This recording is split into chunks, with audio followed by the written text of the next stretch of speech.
कक्षा सप्तम विषय हिंदी सुरभि भाषा संपदा से पाठ 11 उद्बोधन का शेष वीडियो।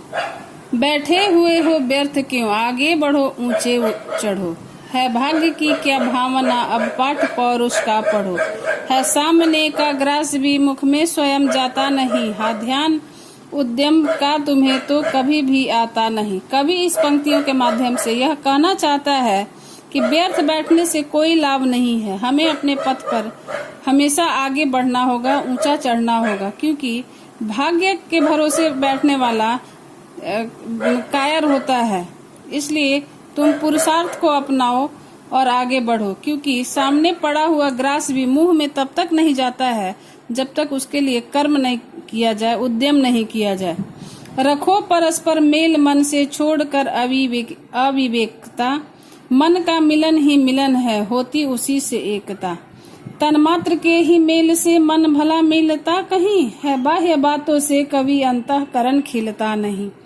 इन पंक्तियों के माध्यम से कवि हमें यह समझाना चाहते हैं कि हम मूर्खता को छोड़कर परस्पर जो द्वेष भाव है, द्वेष भाव रूपी मूर्खता को छोड़कर आपस में मिलकर आगे बढ़ें, क्योंकि मन से मन का मिलन ही, मन से मन जब तक नहीं मिलेगा तब तक एकता की भावना लोगों में नहीं आएगी। तन मात्र के मेल से क्या होता है, जब मन नहीं मिलेगा, विचार नहीं मिलेंगे, जब लोगों के आपस में विचार नहीं मिलेंगे तब तक एकता नहीं आएगी। है बाह्य बातों से कभी अंतःकरण खिलता नहीं। बाहरी बातों से हृदय कभी नहीं खिलता। जब तक अंतर मन खुश नहीं हो तब तक बाहरी बातें व्यर्थ साबित होती हैं।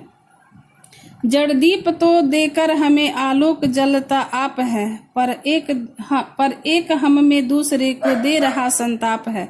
क्या हम जड़ों से भी जगत में है गए बीते नहीं।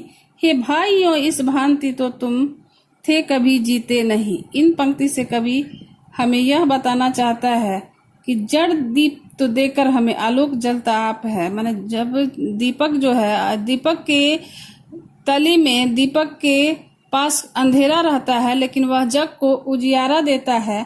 हमें दीपक के तरह ही सारे संताप, सारे दुखों को भूलकर दूसरों के लिए जीना पड़ेगा, दूसरों के लिए कुछ करना पड़ेगा। क्या हम जड़ों से भी जगत में है गए बीते नहीं।